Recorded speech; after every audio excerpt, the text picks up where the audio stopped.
엄마, 요양원 가시는 게 제일 나을 것 같은데요? 안녕하세요. 저는 73세 박영옥입니다. 4개월 전 저는 아들에게서 이런 말을 들었습니다. 그 말을 들었을 때 가슴이 철렁 내려앉았습니다. 남편을 하늘나라로 보내고 25년 동안 혼자 지켜온 이 집, 우리가 함께 고른 가구들, 베란다의 화분들, 이 모든 것들을 두고 떠나야 한다고요? 어머니 혼자서는 위험해요. 지난번처럼 또 어지러움으로 쓰러지시면 어떡해요? 아들의 걱정이 과한 것은 아니었습니다. 몇 달 전 어지럼증으로 쓰러져 이틀 동안 발견되지 못했던 일이 있었거든요. 그 뒤로 심장 상태가 더 악화되었고 의사는 24시간 돌봄이 필요하다고 했습니다. 요양원은 전문가들이 계속 살펴드릴 수 있어서 안전하세요. 안전. 그것만이 인생의 전부일까요? 저는 차마 말하지 못했습니다. 우리 동 김진희 할머니가 요양원에 들어간 지 3개월 만에 완전히 다른 사람이 되어버린 이야기를, 늘 웃음이 가득했던 그분의 눈빛이 공허해진 모습을. 그날 밤 저는 결심했습니다. 요양원이 유일한 해결책일 수는 없다고. 나를 위한 내 삶의 방식에 맞는 다른 대안이 있을 거라고.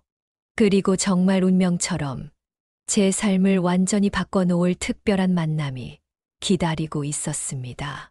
제가 우연히 발견한 놀라운 해결책, 지금부터 그 이야기를 들려드리겠습니다. 여러분도 요양원 말고 더 나은 선택지를 찾고 계신다면 부디 끝까지 함께 해주세요. 영상 시작 전 구독과 좋아요 누르시면 더 많은 이야기를 놓치지 않고 보실 수 있습니다. 구독은 무료이니 오른쪽 아래에 구독 버튼 눌러주세요. 그럼 오늘의 이야기를 시작하겠습니다. 거기는 그냥 죽음을 기다리는 곳이야. 진희 할머니의 마지막 말이 자꾸 귓가에 맴돌았습니다. 하지만 현실적으로 선택지가 많지 않았어요. 자녀들은 각자의 삶이 있고 손주들도 학업에 바쁘고 간병인을 고용하자니 연금만으로는 감당하기 어려운 비용이었습니다. 어머니, 결정은 서두르지 마세요. 천천히 생각해 보세요. 며느리의 따뜻한 말에도 마음은 무거웠습니다. 밤마다 요양원 팸플릿을 보며 고민했습니다. 정말 이곳이 내 인생의 마지막 종착지가 되어야 할까? 다른 방법은 없을까? 사실 요양원에 들어가는 노인의 70% 이상이 우울증을 겪는다고 해요. 친구 이순희 씨가 알려준 통계였어요. 그녀의 언니도 요양원에 들어가신 후 식사를 거부하다 결국 병원으로 옮겨졌다고 했습니다. 책상 서랍 속 요양원 책자를 보면서 가슴이 답답해졌습니다. 시설 내 하루 일과표 6시 기상, 7시 아침 식사, 9시 체조, 11시 프로그램 활동. 정해진 시간표에 맞춰 움직이는 삶. 그곳에서 과연 제가 행복할 수 있을까요? 창가에 앉아 마당의 감나무를 바라보며 생각했습니다. 봄이면 꽃이 피고 가을이면 열매를 맺는 그 나무처럼 제 인생도 아직 열매를 맺을 시간이 남아있지 않을까요? 하지만 뜻밖의 사고는 너무나 갑작스럽게 찾아왔습니다. 매일 저녁 마시던 녹차를 준비하기 위해 부엌으로 향하던 중이었어요. 창밖으로 저녁 노을이 아름답게 물들어 있었고 그 모습에 잠시 시선을 뺏겼던 것 같습니다. 그 순간 발이 거실 카펫 모서리에 걸렸고 균형을 잃었습니다. 어머니, 정신 좀 차리세요. 어머니! 눈을 떴을 때는 이미 병원 응급실이었습니다. 둘째 딸 수진이가 제 손을 꼭 잡고 울고 있었죠. 나중에 알게 된 사실이지만 제가 쓰러진 지 6시간이 지나서야 저녁에 들르기로 했던 수진이가 저를 발견했다고 합니다. 척추에 미세 골절이 있고 고관절 부위에 심한 타박상을 입으셨습니다. 당분간은 움직임을 최소화하시고 누워 계셔야 합니다. 의사의 진단은 꽤 심각했습니다. 2주 동안 입원 치료를 받은 후에도 재활이 필요하다고 했어요. 병실에서는 매일 아이들이 번갈아가며 저를 돌봐주었습니다. 어머니, 이제는 정말 혼자 사시면 안 될 것 같아요. 큰아들 민석이의 말에 저도 깊이 공감했습니다. 이번처럼 또다시 넘어지면 더 심각한 상황이 될 수도 있으니까요. 하지만 그 다음 말이 제 마음을 무겁게 했습니다. 경기도에 새로 생긴 행복나눔 요양원을 알아봤어요. 시설도 좋고 의료진도 충분하대요. 병실에 세 자녀가 모두 모인 날이었습니다. 그들은 이미 여러 요양원을 알아보고 비교까지 마친 상태였어요.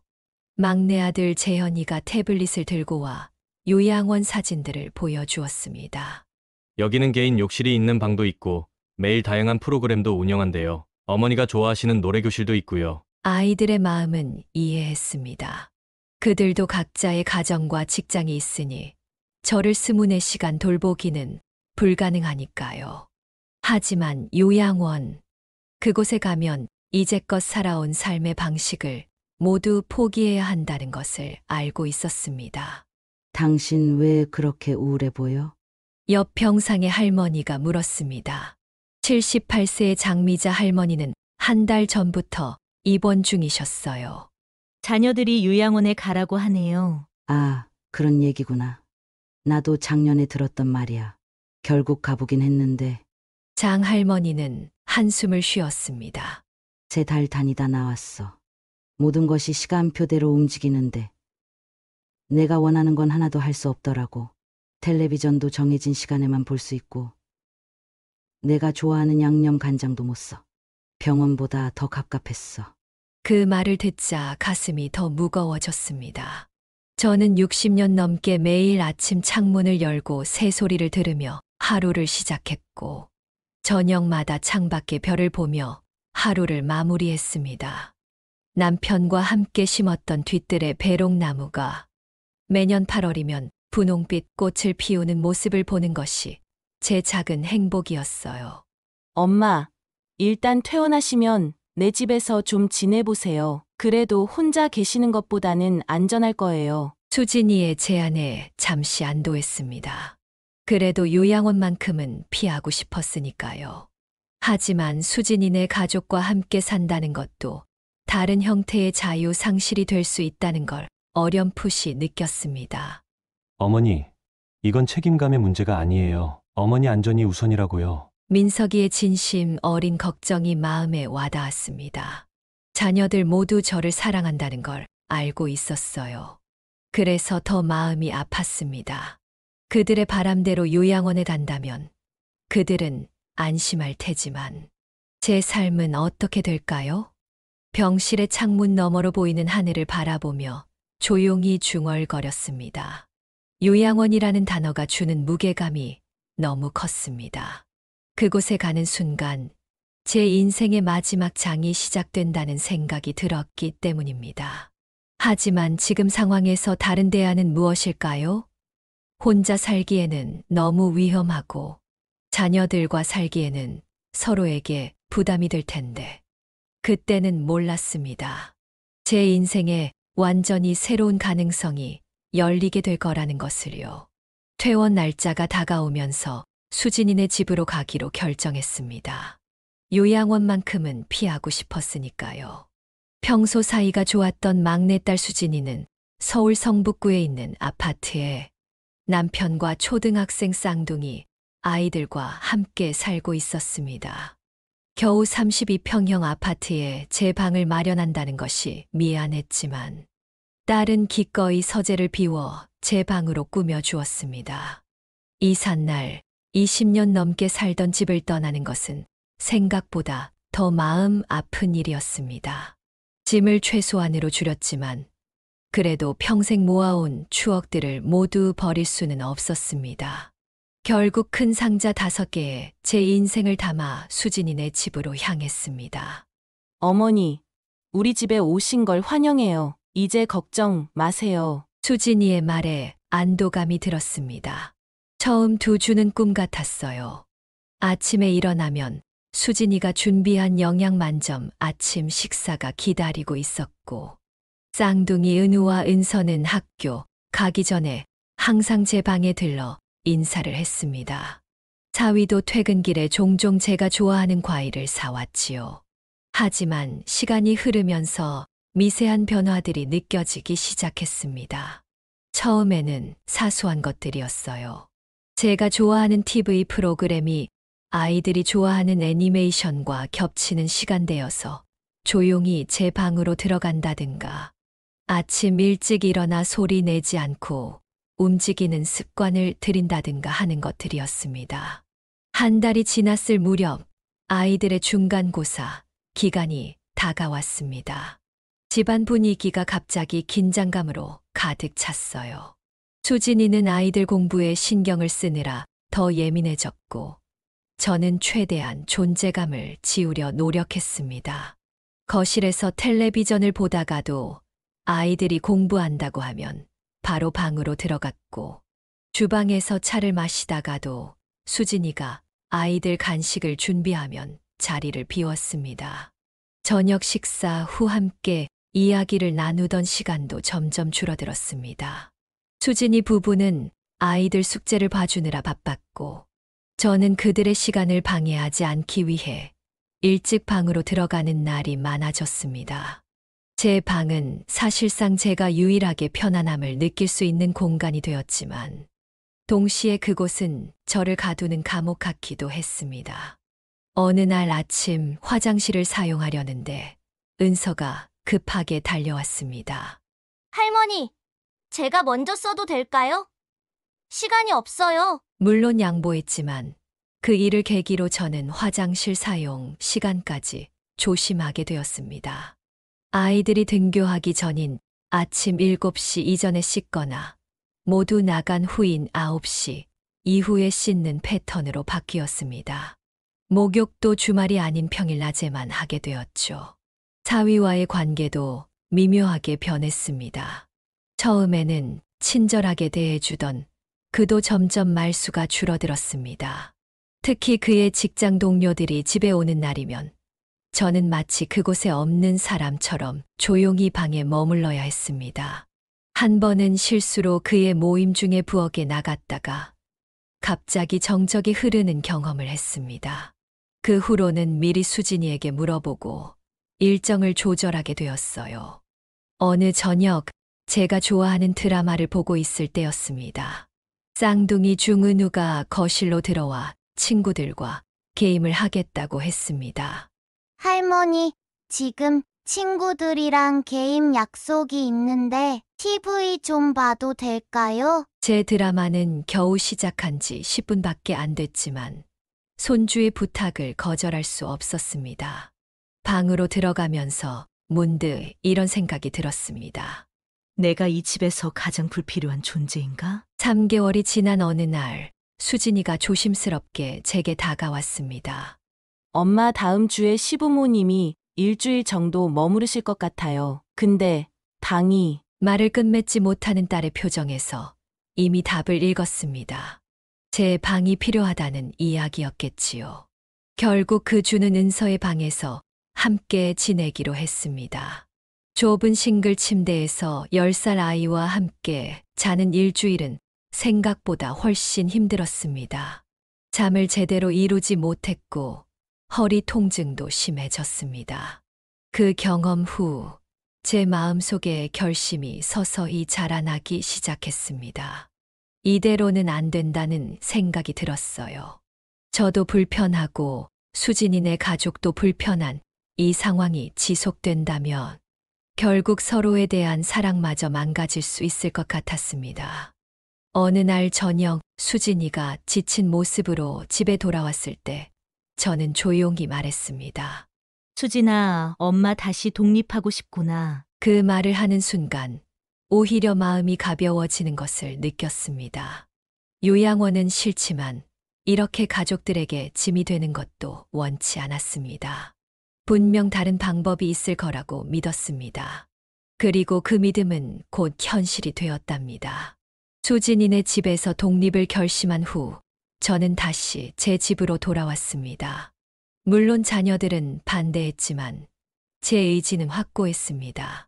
대신 그들을 안심시키기 위해 24시간 간병인을 고용하기로 약속했지요. 처음에는 자녀들이 비용을 걱정했지만 제가 30년 동안 모아둔 적금과 보험이 있다고 설득했습니다. 동네 요양보호사 소개소를 통해 첫 번째 간병인을 만났습니다. 60대 초반의 김영희 씨는 10년 경력의 베테랑이었습니다. 첫 만남에서 그녀의 부드러운 미소와 꼼꼼함에 안심이 됐지요. 계약서에 사인하면서 월 급여 450만 원이라는 숫자에 잠시 망설였지만 안전과 편안함을 위한 투자라고 생각했습니다. 김 씨와의 생활은 처음 한 달간 순조롭게 흘러갔습니다. 아침에 일어나면 따뜻한 미소로 맞아주셨고 약 복용 시간도 꼼꼼히 챙겨주셨습니다. 특히 제가 좋아하는 도라지, 무침을 손수 만들어 주시던 날은 정말 행복했습니다. 할머니, 이 약은 식전에, 이 약은 식후 30분에 드셔야 해요. 하지만 두 번째 달부터 상황이 변하기 시작했습니다. 김 씨의 며느리가 출산을 앞두고 있어 종종 전화가 왔고 그때마다 통화하느라 제 약 시간을 놓치곤 했습니다. 한 달쯤 지났을 때 김 씨는 미안한 표정으로 그만두겠다고 했습니다. 며느리의 출산을 도와야 한다는 이유였어요. 갑작스러운 이별에 당황했지만 소개소를 통해 곧 두 번째 간병인을 만났습니다. 이번에는 40대 후반의 정미경 씨였습니다. 그녀는 김 씨보다 젊고 활기찼지만 경험은 부족해 보였습니다. 그래도 열정만큼은 넘쳐서 기대를 했습니다. 하지만 정 씨와의 생활은 예상보다 훨씬 어려웠습니다. 그녀는 자주 스마트폰에 빠져 있었고 밤에는 제 방 바로 옆에서 드라마를 크게 틀어놓곤 했습니다. 약 복용 시간도 종종 잊었고 청소도 대충 하는 경향이 있었습니다. 3번의 대화 끝에 개선되지 않자 결국 한 달 만에 계약을 종료했습니다. 세 번째 간병인은 필리핀에서 온 마리아였습니다. 한국어가 서툴렀지만 간호대학을 졸업한 전문성을 갖추고 있었습니다. 그녀의 따뜻한 손길과 전문적인 케어는 정말 좋았지만 의사소통의 장벽이 너무 컸습니다. 할머니 지금 아파요? 어디 아파요? 마리아가 열심히 물었지만 제 미세한 통증이나 불편함을 정확히 전달하기 어려웠습니다. 어느 날은 제가 소화가 안 된다고 했는데 그녀는 변비약을 가져왔지요. 또 다른 날은 혈압약과 당뇨약을 혼동하기도 했습니다. 2달 정도 함께 지내다가 마리아는 비자 문제로 귀국해야 했습니다. 넷째 간병인과의 만남은 재앙이었습니다. 처음 일주일은 괜찮았지만 그 후부터 그녀는 자주 지각했고 심지어 2번이나 밤 근무 중 잠들어버려 제가 화장실에 가다 넘어질 뻔했습니다. 한 번은 그녀가 친구를 데려와 제 집에서 술자리를 벌이려 한 적도 있었습니다. 결국 2주 만에 계약을 해지했지요. 이렇게 4개월 동안 4명의 간병인이 바뀌면서 저는 점점 지쳐갔습니다. 매번 새로운 사람에게 제 생활 습관과 건강 상태를 설명해야 했고 그들이 적응할 때쯤이면 또 떠나가곤 했습니다. 무엇보다 경제적 부담이 컸습니다. 매달 450만 원씩 4개월 동안 1,800만 원이 나갔고 제 적금은 바닥을 보이기 시작했습니다. 엄마, 역시 요양원이 최선일 것 같아요. 이렇게 계속 간병인 바꾸면서 불안하게 지내실 수는 없잖아요. 민석이의 말이 이제는 현실적으로 들리기 시작했습니다. 하지만 요양원에 대한 두려움은 여전했습니다. 5번째 간병인을 구하기 위해 소개소에 전화했을 때 소개소 직원의 말이 저를 더욱 절망스럽게 했습니다. 요즘은 좋은 간병인 구하기가 정말 어려워요. 특히 24시간 상주하는 분은 더더욱요. 수수료도 인상되어서 소개비가 50만 원으로 올랐습니다. 집에 혼자 앉아 창밖을 바라보며 깊은 한숨을 내쉬었습니다. 요양원, 자녀와 동거, 간병인, 어느 하나 완벽한 해결책이 없어 보였습니다. 그렇게 고민하던 어느 날 5번째 간병인으로 소개받은 최영숙 씨를 만났습니다. 65세의 그녀는 다른 간병인들과 달리 매우 차분하고 침착했습니다. 일주일 정도 지났을 때 최 씨가 조심스럽게 말을 꺼냈습니다. 할머니, 사실 제가 알고 있는 다른 방법이 있는데 한번 들어보시겠어요? 하지만 일주일밖에 되지 않은 최 씨의 말을 쉽게 믿을 순 없었습니다. 최 씨의 조언을 받아들이기 전 저는 마지막으로 요양원을 경험해 보기로 했습니다. 자녀들이 그토록 강조하는 안전과 전문적 케어가 과연 어떤 것인지 직접 확인하고 싶었거든요. 찾아본 곳 중 가장 평판이 좋다는 선호요양원을 선택했습니다. 입소 비용은 월 180만 원으로 깔끔한 2인실과 하루 3끼 식사, 기본 의료 서비스가 포함되어 있었습니다. 입소 첫날 모든 것이 완벽해 보였습니다. 로비는 호텔처럼 깔끔했고 직원들은 밝은 미소로 저를 맞이했습니다. 제 방은 창가 쪽 침대였고 햇빛이 잘 들어오는 아늑한 공간이었습니다. 룸메이트인 장명숙 할머니도 78세의 조용한 분이셨습니다.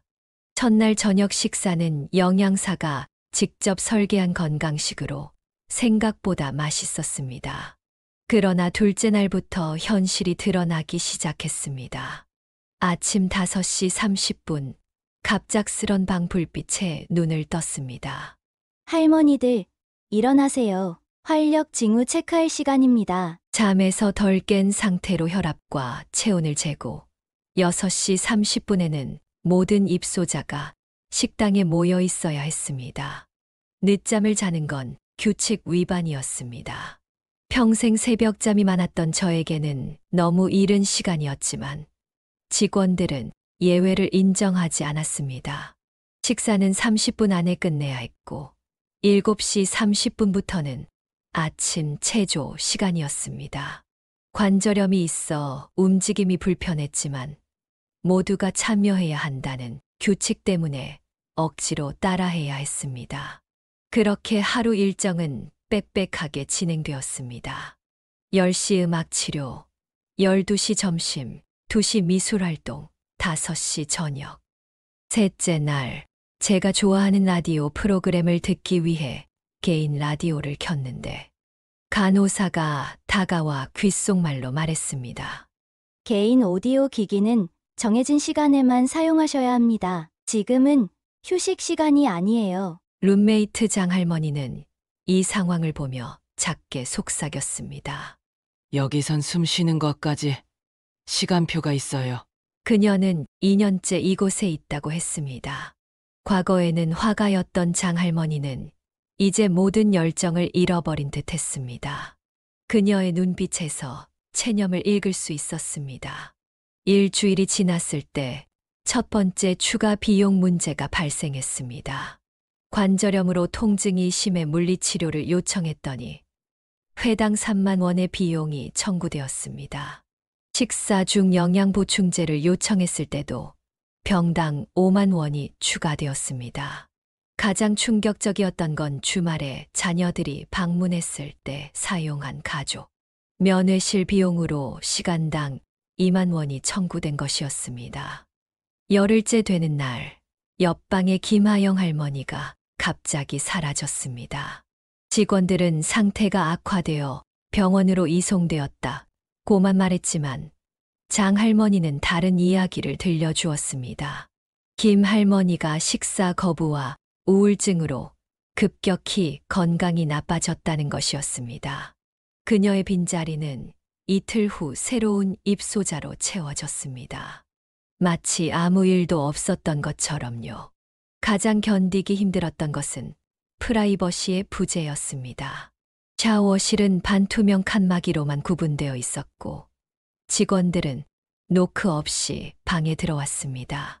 한밤중에 불면증으로 책을 읽고 있으면 야간 간호사가 와서 취침 시간이 지났습니다. 라고 주의를 주었습니다. 3주차에 접어들 무렵 저는 급격히 우울해지기 시작했습니다. 식욕이 떨어지고 밤에는 잠을 이루지 못했습니다. 요양원의 모든 것이 저를 질식시키는 것 같았습니다. 제 인생에서 처음으로 이대로 사는 것보다 차라리 라는 생각이 들기 시작했습니다. 그때 문득 떠오른 것이 최 간병인의 말이었습니다. 4주째 되는 날, 저는 요양원 원장실을 찾아갔습니다. 퇴소하고 싶습니다. 더 이상 이곳에서 지낼 수 없을 것 같아요. 원장은 놀란 표정으로 저를 바라보더니 곧 체념한 듯 고개를 저었습니다.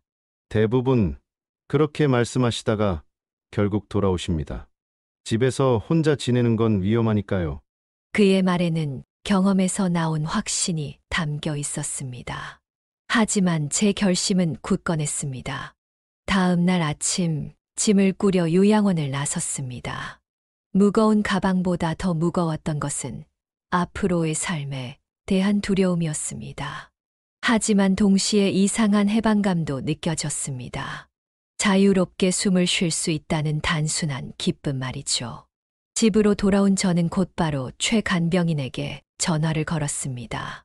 그녀가 말했던 다른 방법이 무엇인지 듣고 싶었습니다. 그리고 그 전화 한 통이 제 인생의 새로운 장을 열어주었답니다. 아무도 상상하지 못했던 놀랍도록 단순하면서도 효과적인 해결책이었죠. 최 간병인이 말한 다른 방법은 생각보다 단순했습니다. 그녀의 사촌이 운영하는 세대 공존 프로그램이라는 것이었습니다. 요양원에서 나온 후 저는 이에 대해 더 알아보기 위해 그녀의 조언대로 매주 화요일에 가는 재활치료를 계속 다니기로 했습니다. 병원 재활센터는 늘 사람들로 붐볐습니다. 척추 디스크 치료를 받기 위해 대기실에 앉아 있던 그날, 제 옆자리에 앉은 젊은 여성이 눈에 띄었습니다. 30대 초반으로 보이는 그녀는 하늘색 유니폼을 입고 있었고, 표정이 무척 다정해 보였습니다. 눈이 마주치자 그녀가 먼저 미소를 지으며 말을 걸어왔습니다. 안녕하세요, 할머니. 오래 기다리셨죠?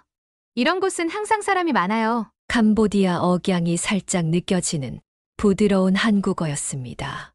그녀의 이름표에는 소피아 정이라고 적혀 있었습니다. 간단한 인사를 나누다 보니 그녀는 캄보디아 플놈펜에서 간호학을 전공하고 8년 전 한국에서 유학을 왔다가 남편을 만나 결혼에 정착한 간호사였습니다. 지금은 이 병원에서 재활보조 간호사로 일하고 있다고 했습니다. 잠시 후 저희 치료 차례가 되었고 놀랍게도 소피아가 제 담당 보조 간호사였습니다. 그녀의 손길은 놀라울 정도로 부드럽고 능숙했습니다. 치료를 받는 내내 저는 편안함을 느꼈고 오랜만에 누군가에게 안정감을 느꼈습니다. 일주일 후 다시 병원을 찾았을 때 소피아는 마치 오랜 친구를 만난 것처럼 반갑게 맞아주었습니다. 치료가 끝난 후 병원 카페테리아에서 차를 마시며 이야기를 나누게 되었습니다. 소피아는 자신의 두 아이 이야기를 하며 사진을 보여주었습니다. 7살 아들 렉사와 5살 딸 니콜, 둘 다 해맑게 웃는 모습이 인상적이었습니다. 저희 아이들이 한국 할머니가 그리워해요. 캄보디아에 계신 제 어머니를 4년째 못 만났거든요. 그녀의 말에 제 마음이 따뜻해졌습니다. 저 역시 손주들이 보고 싶었으니까요. 대화가 계속되면서 소피아의 가정 상황에 대해 더 알게 되었습니다. 남편 현우 씨는 IT 회사에서 프로그래머로 일하고 있었고 최근에 새 아파트를 계약했지만 생활비와 대출 부담으로 어려움을 겪고 있다고 했습니다. 세 번째 만남에서 소피아는 조심스럽게 질문을 던졌습니다. 할머니, 혹시 저희와 함께 살아보는 건 어떠세요? 우리 집에는 방이 하나 더 있는데 할머니께서 사용하실 수 있어요. 순간 놀라서 말문이 막혔습니다. 낯선 이민자 가족과 함께 산다고. 하지만 소피아는 진지하게 설명을 이어갔습니다. 제가 간호사니까 할머니 건강도 챙겨드릴 수 있고 아이들은 한국 할머니를 만나서 좋아할 거예요. 저희에게는 월세 부담이 줄어들고 할머니께서는 가족 같은 분위기에서 지내실 수 있어요. 요양원이나 간병인보다 훨씬 저렴하게요. 그날 밤 집에 돌아와 소피아의 제안을 곰곰이 생각해 보았습니다. 처음에는 황당하게 느껴졌지만 곧 이것이 최 간병인이 말했던 세대 공존 프로그램임을 깨달았습니다. 자식들에게 전화해 이 이야기를 했더니 예상대로 모두 반대했습니다. 엄마, 잘 모르는 외국인이랑 같이 산다고요? 너무 위험해요. 민석이의 목소리에는 걱정이 가득했습니다. 하지만 저는 단호했습니다. 2번의 실패한 경험을 겪고 난 후 새로운 가능성에 도전해보고 싶었습니다. 다음 재활치료 날 소피아에게 일단 그녀의 집을 방문해보고 싶다고 말했습니다. 주말 소피아의 남편 현우 씨가 차로 저를 데리러 왔습니다. 30대 후반의 그는 부드러운 미소를 지닌 친절한 인상이었습니다. 아파트 단지에 도착했을 때 아이들이 현관에서 기다리고 있었습니다. 할머니다. 엄마가 말한 그 할머니. 렉사와 니콜이 반갑게 소리치며 달려왔습니다. 그들의 순수한 환영에 마음이 녹아내렸습니다. 25평형 아파트는 깔끔하게 정돈되어 있었고 제게 보여준 방은 햇빛이 잘 드는 동향방이었습니다. 화장실도 바로 옆에 있어 편리했습니다. 점심 식사는 소피아가 준비한 캄보디아 전통 요리 아목과 한국식 된장찌개의 조합이었습니다. 이상하게도 그 조합이 꽤 맛있었습니다. 식사 중에 현우 씨가 진지하게 말했습니다. 어머님, 저희는 진심으로 함께 지내고 싶습니다. 계약서도 작성할 수 있고 한 달 시범 기간을 가져보는 것도 좋을 것 같아요. 그날 저녁 집으로 돌아오면서 깊은 생각에 잠겼습니다. 이것이 정말 가능한 일일까? 서로 다른 문화, 서로 다른 세대가 한 지붕 아래 조화롭게 살 수 있을까? 하지만 다른 한편으로는 소피아의 가족에게서 느낀 따뜻함과 진정성이 계속 마음에 남아 있었습니다. 일주일간의 고민 끝에 저는 자녀들을 제 집으로 불러 회의를 열었습니다. 예상대로 세 자녀 모두 강하게 반대했습니다.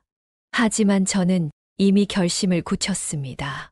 소피아의 가족과 한 달간 시범 생활을 해보기로 한 것입니다. 법적인 보호장치로 변호사를 통해 계약서를 작성하고 구청에 세대공존 지원 프로그램을 문의하여 공식적인 절차를 따르기로 했습니다. 그렇게 제 인생의 새로운 장이 시작되었습니다. 누구도 예상하지 못했던 전혀 다른 형태의 가족이 탄생하는 순간이었습니다. 소피아네 집으로 이사한 첫날 가슴이 두근거렸습니다. 낯선 가족과의 생활이 어떨지 긴장되었지만 한편으로는 기대도 되었습니다. 제 방은 깔끔하게 정리되어 있었고 침대 옆에는 작은 화분까지 놓여 있었습니다. 소피아가 직접 골라온 것이라고 했습니다. 경제적인 부분부터 이야기하자면 그 변화는 놀라웠습니다. 이전에 간병인에게 지불하던 월 450만 원과 비교하면 소피아네 가족에게 지불하는 비용은 월 65만 원에 불과했습니다. 방세 형태로 50만 원, 그리고 생활비 분담으로 15만 원을 내기로 했지요. 물론 제가 재활치료비로 매달 100만 원 정도를 별도로 쓰긴 했지만 그래도 총 165만 원이었으니 간병인 비용의 3분의 1 수준이었습니다. 하지만 진짜 변화는 경제적인 부분이 아니었습니다. 소피아는 간호사 출신답게 제 건강을 전문적으로 챙겨주었습니다. 매일 아침 혈압을 체크하고 약 복용 시간을 정확히 지켜주었어요. 넘어질까봐 화장실 바닥에 미끄럼 방지 매트를 깔아주었고 샤워 의자까지 준비해 주었습니다. 할머니, 이 약은 식사 30분 후에 드셔야 해요. 제가 알람 맞춰 놓을게요. 병원 간호사보다 더 꼼꼼한 소피아 덕분에 한 달 만에 제 혈압이 안정되기 시작했습니다. 의사도 놀란 눈치였어요. 어머니, 요즘 관리를 정말 잘하고 계시네요. 더 놀라운 변화는 식사 시간이었습니다. 요양원에서는 매일 같은 시간, 같은 메뉴로 단체 급식을 먹었지만 이제는 가족과 함께 식탁에 둘러앉아 대화를 나누며 식사를 합니다. 소피아는 한국 요리를 배우고 싶어 했고 저는 기꺼이 선생님이 되어 주었습니다. 김치찌개, 된장찌개, 계란말이, 함께 요리하는 시간이 즐거웠습니다. 반대로 저는 캄보디아 요리를 배우게 되었습니다. 처음 맛본 노름바이젝이라는 달고기 스프는 생각보다 맛있었고, 롱차라는 캄보디아식 찹쌀떡은 우리 떡과 비슷하면서도 달랐습니다. 매일 저녁 식탁은 한국과 캄보디아가 만나는 작은 문화 축제 같았습니다. 일주일이 지난 어느 저녁, 렉사가 학교에서 배운 한국 전통놀이에 대해 질문했습니다. 할머니, 윷놀이 어떻게 하는 거예요? 선생님이 전통놀이 숙제를 내주셨어요. 그 질문이 저에게 새로운 역할을 부여했습니다. 저는 자연스럽게 아이들의 한국 문화 선생님이 되었습니다. 윷놀이, 제기차기, 팽이치기. 제가 어릴 적 즐겨하던 놀이들을 아이들에게 가르쳐 주었습니다. 아이들은 제가 들려주는 옛날 이야기와 속담에 호기심 가득한 눈으로 귀를 기울였습니다. 한 달쯤 지났을 때 소피아가 아이들 학교 학부모 모임에 저를 함께 데려갔습니다.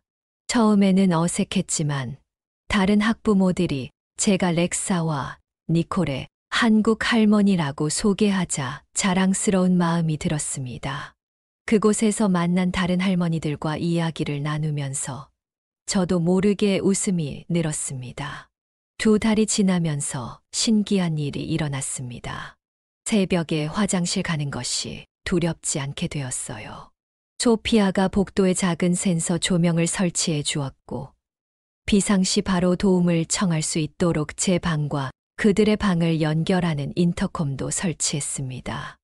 예전에는 넘어질까봐 밤에 물도 잘 안 마셨는데 이제는 그런 걱정 없이 편안하게 지낼 수 있게 되었습니다. 아이들과의 대화는 제 머리를 젊어지게 만들었습니다. 니콜이 학교에서 배워온 영어 노래를 함께 따라 부르고 렉사가 좋아하는 과학책을 같이 읽으면서 제 뇌도 자극을 받았습니다. 사실 제가 그동안 게을리했던 영어 공부를 다시 시작하게 되었답니다. 특히 기억에 남는 건 현우 씨가 주말마다 가족들을 데리고 나가는 날들이었습니다. 예전에는 자녀들이 바빠서 함께할 시간이 없었는데 이제는 매주 토요일마다 가족 나들이를 갑니다. 남산타워, 경복궁, 한강공원, 서울의 명소들을 다시 보게 되면서 저도 관광객처럼 새롭게 도시를 경험했습니다. 3달째 되는 날, 소피아가 놀라운 제안을 했습니다. 할머니, 이번 추석에 저희 친정인 캄보디아에 같이 가실래요? 부모님께서 할머니를 꼭 만나보고 싶대요. 그 말에 가슴이 벅차올랐습니다. 75년 인생에서 해외여행을 해본 적이 없었던 저에게 그것은 꿈 같은 제안이었습니다. 물론 자녀들은 걱정했지만 제 여권을 만들고 여행 준비를 하는 과정 자체가 저에게는 큰 즐거움이었습니다. 가장 큰 변화는 제 마음 속에서 일어났습니다. 요양원에 있을 때는 매일 아침 오늘은 또 어떤 의미 없는 하루가 시작되나라는 생각으로 눈을 떴습니다. 하지만 이제는 달랐습니다. 오늘은 또 어떤 새로운 일이 생길까 하는 기대감으로 하루를 시작하게 되었습니다. 무엇보다 소중한 것은 제가 다시 필요한 사람이 되었다는 점입니다. 요양원에서는 그저 돌봄을 받는 환자였지만 이제 저는 아이들에게 지혜를 나누는 할머니이자 소피아에게 한국 문화를 가르치는 선생님이 되었습니다. 그리고 이 가족에게 경제적 도움을 주는 동반자가 되었습니다. 이 모든 역할이 제게 새로운 생기를 불어넣었답니다. 소피아네 가족과 함께 지내던 어느 날, 소피아의 남편 현우 씨가 한 권의 책을 건네주었습니다. 다른 방식의 노후라는 제목의 책이었습니다. 현우 씨는 도서관에서 우연히 발견했다며 제게 도움이 될 것 같아 빌려왔다고 했습니다. 책을 펼쳐보니 놀랍게도 저와 비슷한 상황에 처한 많은 노인들의 이야기가 담겨 있었습니다. 이민자 가족들과 함께 살며 새로운 삶을 찾은 사례들이었죠. 그것이 바로 세대 공존 주거 모델이라고 설명되어 있었습니다. 호기심이 생겨 인터넷을 검색해보니 이 프로그램은 2023년부터 서울시에서 공식적으로 지원하고 있는 프로젝트라는 것을 알게 되었습니다. 다문화 세대 연결 프로그램이라는 이름으로 노인들에게는 안전한 주거 환경과 돌봄을, 이민자 가족에게는 경제적 부담 완화와 한국 문화 적응을 도와주는 윈윈 정책이었습니다. 다음 날 용기를 내어 구청을 찾아갔습니다. 사회복지과에서 만난 주무관은 이 프로그램에 대해 상세히 설명해 주었습니다. 할머니, 이미 실천하고 계시네요. 이 프로그램은 단순한 주거 공유가 아니라 문화와 세대를 초월한 새로운 가족 형태를 만드는 겁니다. 김 주무관의 설명에 따르면 서울시에서만 지난 1년간 200건 이상의 세대 공존 주거 사례가 있었다고 합니다. 특히 간호사, 영양사, 물리치료사 등 의료 관련 직종에 종사하는 이민자 가족과의 매칭이 가장 높은 만족도를 보였다고 하더군요. 구청에서는 참가자들을 위한 여러 지원 서비스도 제공했습니다. 신원 조회와 계약서 작성 도움은 물론 정기적인 상담 서비스와 비상시 중재 서비스까지 있었습니다. 심지어 양쪽 문화를 이해할 수 있는 문화 프로그램도 운영하고 있었어요. 저는 즉시 우리도 이 프로그램에 등록했습니다. 그 결과 월 15만 원의 주거 환경 개선 지원금을 받게 되었고, 소피아의 가족도 다문화 가정 지원 서비스를 받을 수 있게 되었습니다. 구청에서 정기적으로 방문 상담을 해주는 것도 든든했습니다.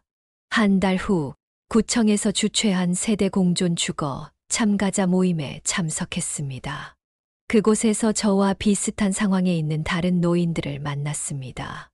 태국 출신 영양사 가족과 사는 이명숙 할머니, 베트남 간호조무사 가족과 사는 김영자 할머니, 필리핀 물리치료사 가족과 사는 정순옥 할머니 등 다양한 사례가 있었습니다.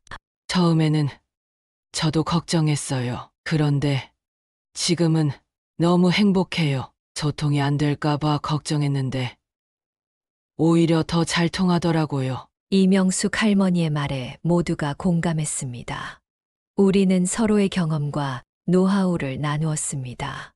문화적 차이를 극복하는 방법, 효과적인 의사소통 방법, 함께 즐길 수 있는 활동들까지. 그 모임은 정말 유익했습니다. 더 놀라운 사실은 이 모델이 단순한 주거 형태를 넘어 사회 현상으로 발전하고 있다는 점이었습니다.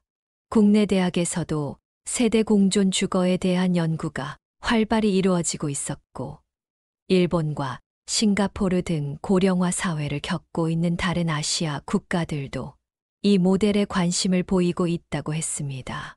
한 대학 교수는 연구 결과를 이렇게 발표했습니다.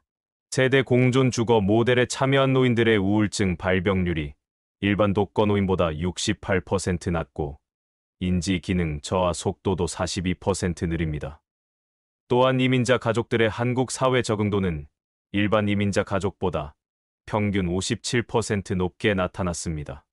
이 모임을 통해 저는 더 많은 정보와 자신감을 얻었습니다.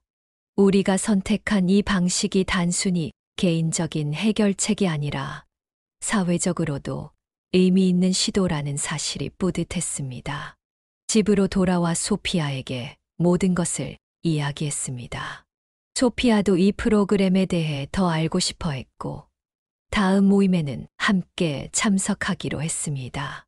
할머니, 우리가 하는 일이 이렇게 중요한 의미가 있었군요. 서로 도우며 사는 게 정말 좋은 것 같아요. 김 주무관은 다음 달부터 세대 공존 문화 교실이라는 프로그램이 시작된다며 저희를 초대했습니다. 한국 노인들이 이민자 가족에게 한국 문화를, 이민자들이 노인들에게 자국 문화를 가르치는 상호 교환 프로그램이었습니다. 소피아와 저는 즉시 신청서를 제출했습니다. 어느 날 민석이가 방문했을 때 저의 변화를 보고 놀라워했습니다. 엄마, 정말 달라지셨어요. 이렇게 활기차신 모습은 아버지 살아계실 때 이후로 처음 보는 것 같아요. 그의 말에 저도 깨달았습니다. 제가 찾은 것은 단순한 돌봄 서비스가 아니라 새로운 삶의 방식이었습니다.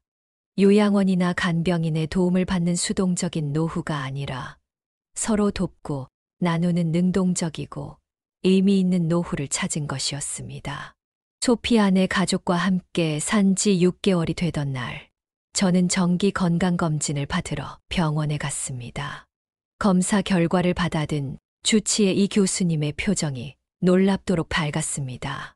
박 선생님, 혈압이 정상 범위로 안정되었네요. 콜레스테롤 수치도 크게 개선되었고요. 도대체 어떻게 관리하셨나요? 의사의 놀라움은 당연했습니다. 6개월 전만 해도 고혈압 약을 2종류나 복용하고 있었고 콜레스테롤 수치도 위험 수준이었으니까요. 하지만 지금은 고혈압 약 1종류만 복용하고 있었고 그마저도 용량을 줄일 수 있다고 했습니다. 변화는 건강 수치뿐만이 아니었습니다. 제 몸무게는 4kg 늘었고 근력도 눈에 띄게 향상되었습니다. 전에는 계단 한 층을 오르는데도 숨이 찼는데 이제는 소피아와 함께 아파트 주변을 30분씩 산책할 수 있게 되었습니다. 아침마다 소피아가 가르쳐준 간단한 요가 동작을 따라하면서 유연성도 좋아졌고요. 무엇보다 달라진 것은 제 표정이었습니다. 거울을 볼 때마다 눈가의 주름이 웃음 주름으로 변해 있는 것을 발견했습니다. 예전에는 계속 찡그리고 있었던 제 얼굴이 이제는 자연스럽게 미소를 띠고 있었습니다. 영양 상태도 크게 개선되었습니다. 소피아는 간호사 경험을 살려 저에게 맞는 식단을 꼼꼼히 준비해 주었습니다. 한국 전통 음식과 캄보디아 음식의 조화가 의외로 건강에 좋았습니다. 칼슘이 풍부한 반쯤 데친 채소 요리, 콩과 견과류를 활용한 단백질 공급, 그리고 다양한 과일로 만든 스무디까지. 매일 다른 메뉴로 식탁이 채워지니 식사 시간이 늘 기다려졌습니다. 할머니, 이 스무디에 아보카도와 바나나가 들어갔어요. 관절에 좋대요. 제가 병원 영양사에게 특별히 배운 레시피예요. 수면의 질도 놀랍게 개선되었습니다. 요양원에서는 정해진 시간에 억지로 자야 했고 딸네 집에서는 밤새 조용히 해야 한다는 부담감에 잠을 제대로 이루지 못했습니다. 그러나 이제는 나만의 생활 리듬을 존중받으며 편안하게 쉴 수 있게 되었습니다. 소피아가 베개와 매트리스도 제 체형에 맞게 특별히 준비해 주었고 방 온도와 습도도 세심하게 조절해 주었습니다. 인지 기능도 분명히 좋아졌습니다. 아이들과 함께 보드게임을 하고 캄보디아어 몇 마디를 배우면서 뇌가 자극을 받았습니다. 소피아의 남편 현우 씨는 제게 스마트폰 사용법을 차근차근 가르쳐 주었고 이제는 유튜브로 건강 정보도 찾아보고 자녀들과 영상통화도 할 수 있게 되었습니다. 한 달에 한 번씩 구청의 세대 공존 모임에 참석하면서 사회적 교류도 늘었습니다. 그곳에서 만난 여러 노인분들과 친구가 되어 때로는 함께 차를 마시러 나가기도 했습니다. 이민자 가족들끼리의 모임에도 초대받아 다양한 문화를 경험하는 즐거움도 컸습니다. 하지만 제 인생에서 가장 큰 변화는 필요한 존재가 되었다는 점이었습니다. 요양원에서는 그저 돌봄을 받기만 하는 수동적인 존재였지만 이제는 이 가족에게 실질적인 도움을 주는 능동적인 사람이 되었습니다. 아침에 일어나 아이들의 등교를 도와주고 현우 씨에게 한국식 아침 식사를 준비해주고 소피아에게는 정통 한국 요리를 가르쳐 주었습니다. 특히 아이들 숙제를 봐주는 일은 제게 큰 보람을 주었습니다. 할머니 덕분에 국어 시험에서 100점 받았어요. 선생님이 제 글쓰기가 많이 좋아졌대요. 렉사가 시험지를 들고 자랑스럽게 보여줬을 때 제 가슴은 뭉클했습니다. 그 아이의 글쓰기를 도와준 것은 제가 평생 모아온 지식과 경험이 여전히 가치 있다는 증거였습니다. 무엇보다 이 가족에게 한국 할머니라는 정서적 지지자가 된 것이 가장 의미 있었습니다. 소피아가 직장에서 힘든 일이 있을 때 제 경험을 바탕으로 조언해주고, 현우 씨가 업무 스트레스로 지쳐 있을 때 따뜻한 차와 대화로 위로해 주었습니다. 캄보디아에 있는 부모님을 그리워하는 그들에게 저는 마음의 안식처가 되어 주었습니다. 8개월이 지난 어느 날, 소피아가 조심스럽게 제게 다가왔습니다. 할머니, 저희가 할머니를 만난 건 정말 큰 행운이에요. 할머니가 없었다면 저희는 아직도 한국 생활에 적응하지 못했을 거예요. 그 말을 들으며 문득 깨달았습니다. 제가 이 가족에게 도움을 받는 것보다 오히려 더 많은 것을 주고 있다는 사실을요. 이것이야말로 진정한 상생의 관계였습니다. 도움이 필요한 환자가 아니라 도움을 줄 수 있는 가족으로 살아가는 삶. 이것이 제가 찾은 가장 행복한 노후의 모습이었습니다.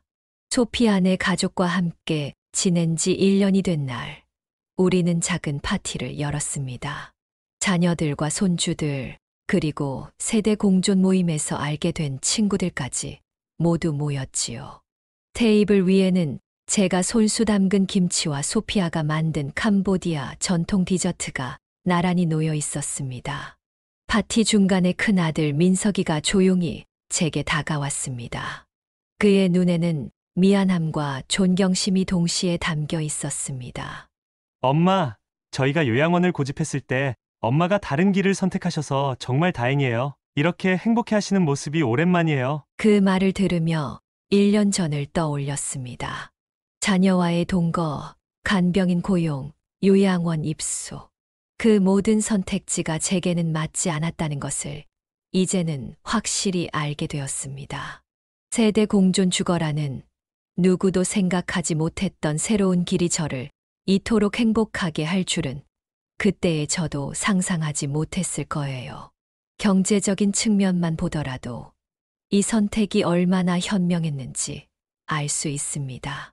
간병인을 고용했다면 월 450만 원, 요양원에 갔다면 월 300만 원 이상의 비용이 들었을 텐데, 지금은 월 65만 원의 주거 비용과 약간의 생활비로 훨씬 더 나은 삶의 질을 누리고 있으니까요. 연금으로 충분히 감당할 수 있는 금액이라 적금을 해지할 필요도 없었습니다. 무엇보다 중요한 것은 자유로움이었습니다. 요양원에서처럼 정해진 시간표에 맞춰 살 필요가 없었고, 딸네 집에서처럼 눈치를 볼 필요도 없었습니다. 제 방식대로, 제 페이스대로 살면서도 필요할 때 도움을 받을 수 있다는 것. 그것이 이 방식의 가장 큰 장점이었습니다. 파티가 끝나고 며칠 후 동네 경로당에서 열린 건강 강좌에 참석했습니다. 강좌가 끝난 후 몇몇 할머니들이 제게 다가왔습니다. 제가 이민자 가족과 함께 산다는 소문을 들었다며 궁금한 점이 많다고 했습니다. 할머니, 정말 외국인 가족이랑 같이 사신다면서요? 불편하지 않으세요? 의사소통은 잘 되나요? 저는 기꺼이 제 경험을 나누었습니다. 처음의 두려움, 적응 과정의 어려움, 그리고 지금의 행복까지. 객관적인 장단점을 모두 설명했지요. 제 이야기를 들은 몇몇 할머니들의 눈빛이 달라지는 것을 볼 수 있었습니다. 그들도 새로운 가능성을 보기 시작한 것이었습니다. 그 후로 저는 더 적극적으로 제 경험을 나누기 시작했습니다. 구청의 시니어 멘토링 프로그램에 참여해 비슷한 상황에 처한 노인들에게 조언을 해주었고, 지역 신문에 제 경험담이 실리기도 했습니다. 심지어 구청에서 만든 세대 공존 주거 안내 책자에 제 사례가 소개되기도 했습니다. 어느 날 소피아가 흥미로운 제안을 했습니다. 할머니, 우리 같이 블로그를 만들어 볼까요? 할머니의 경험이 많은 분들에게 도움이 될 것 같아요. 현우 씨의 도움을 받아 73세 새로운 가족을 만나다라는 블로그를 시작했습니다. 제 일상과 경험, 그리고 조언들을 담은 글을 올렸지요. 처음에는 서툴렀지만 점점 글쓰기에 재미를 붙였고 놀랍게도 많은 분들이 관심을 보여주셨습니다. 댓글로 질문을 하거나 감사 인사를 전하는 분들이 늘어나면서 제 삶에 또 다른 보람이 생겼습니다. 최근에는 지역복지관에서 노후 대안 찾기 특강을 부탁받아 주저없이 수락했습니다. 강당에 모인 60대, 70대 분들 앞에서 떨리는 마음으로 마이크를 잡았습니다. 여러분, 요양원이 유일한 선택이 아닙니다. 우리 모두에게는 더 다양한 가능성이 열려 있어요. 중요한 것은 자신에게 맞는 방식을 용기 있게 찾아보는 것입니다. 강연을 마치고 많은 분들이 더 자세한 이야기를 듣고 싶다며 둘러싸 주셨습니다. 그들의 진지한 눈빛을 보며 제 경험이 누군가에게 작은 희망이 될 수 있다는 사실에 가슴이 벅차올랐습니다.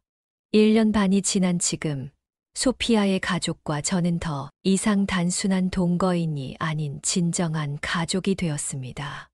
렉사와 니콜은 저를 한국 할머니라고 부르며 따르고 소피아와 현우 씨는 자신들의 부모님처럼 존중해 줍니다. 우리는 함께 웃고 때로는 작은 갈등도 겪지만 그 모든 것이 가족으로서의 소중한 경험입니다. 제 삶은 73세에 완전히 새로운 장을 시작했습니다. 많은 사람들이 인생의 황혼기에 접어들면 모든 것이 끝나간다고 생각하지만 저는 정반대의 경험을 했습니다. 용기를 내어 새로운 선택을 했을 때 제 인생은 오히려 더 풍요롭고 의미 있게 변화했으니까요.